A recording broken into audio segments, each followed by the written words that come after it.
Non, mais le sujet du positionnement et c'est quoi le bon mot pour catégoriser ce qu'on est en train de faire, c'est beaucoup trop sous-estimé. Et en fonction de je suis une sucette ou un gâteau, l'audience sera pas du tout la même, le moment de la journée où les gens vont t'acheter sera pas le même, etc.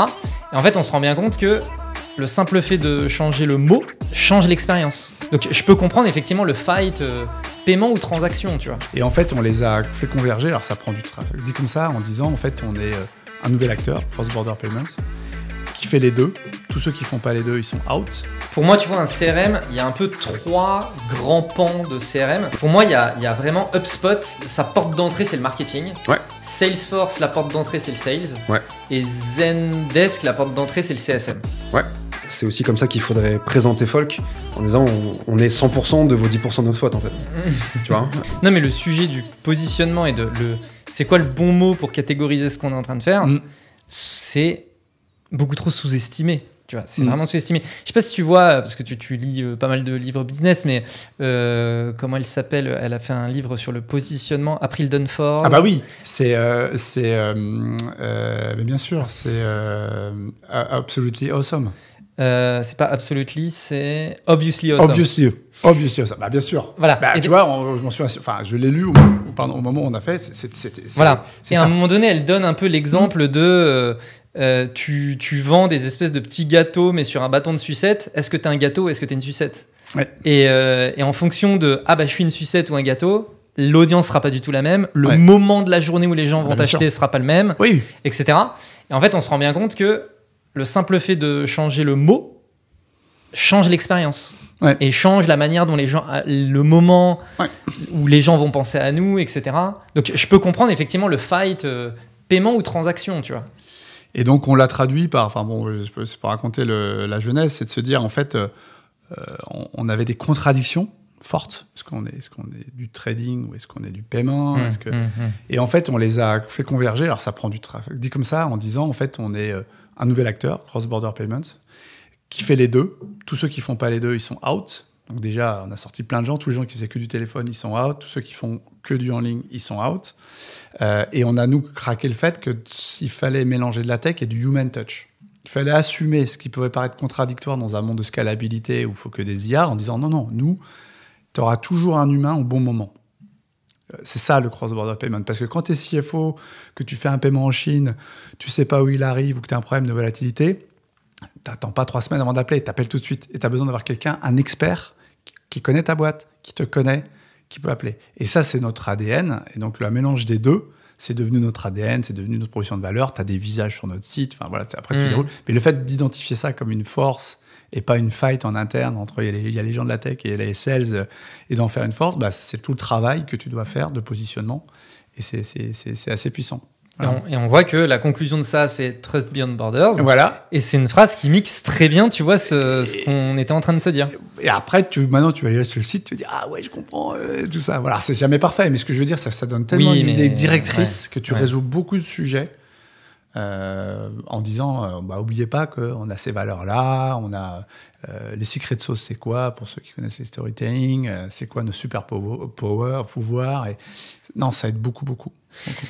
Je reviens sur un sujet positionnement, je suis désolé, mais parce je trouve que c'est vraiment un sujet très intéressant. Tu vois, aujourd'hui, moi, je distingue vraiment le côté, tu vois, parce que là tu as mentionné HubSpot et du coup, j'étais en train de me dire, il y a quand même un sujet qui est, pour moi, tu vois, un CRM, il y a un peu 3 grands pans de CRM. Et tu vois, on en parlait en off avant où je te disais, ah oui, il y a Zendesk, et tu me disais, oui, bon, CRM, bon, voilà.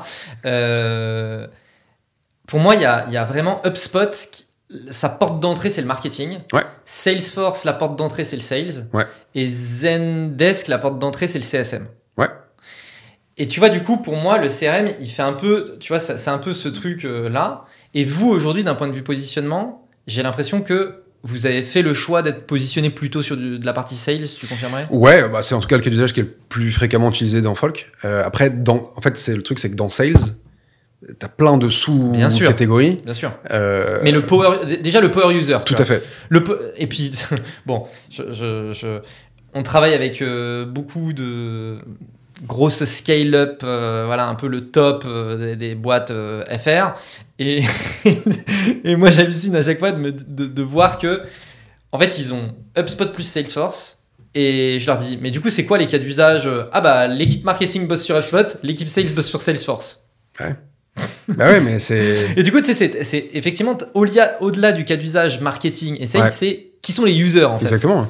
Et le user de HubSpot, c'est un marketeur. Le user de Salesforce, c'est un sales. Ouais, complètement. Vous, aujourd'hui, vos power users, c'est plutôt des sales? Bah, c'est pas des sales dans le sens métier, c'est-à-dire que c'est pas un BDR ou un account executive, c'est vraiment un founder qui ferait... En fait, nous, sales, c'est vraiment l'usage. Ouais. C'est pas qui il est. Voilà.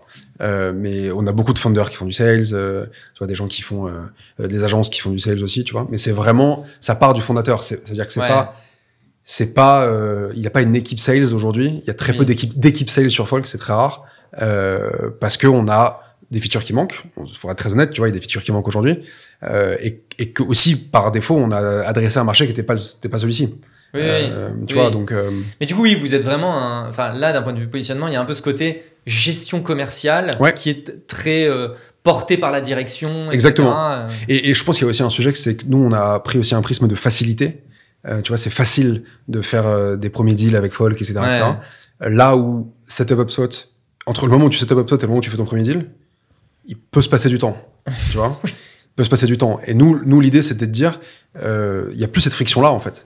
Et n'importe quel founder qui veut commencer à faire des deals, n'importe quel CEO d'agence, tu vois, qui fait ça un petit peu à côté de ses missions, enfin pas un petit peu à côté, mais tu vois, ça fait partie d'un ensemble de missions, tu vois, et qu'il a pas forcément le temps de remplir le champ exact, que le workflow déclenche truc.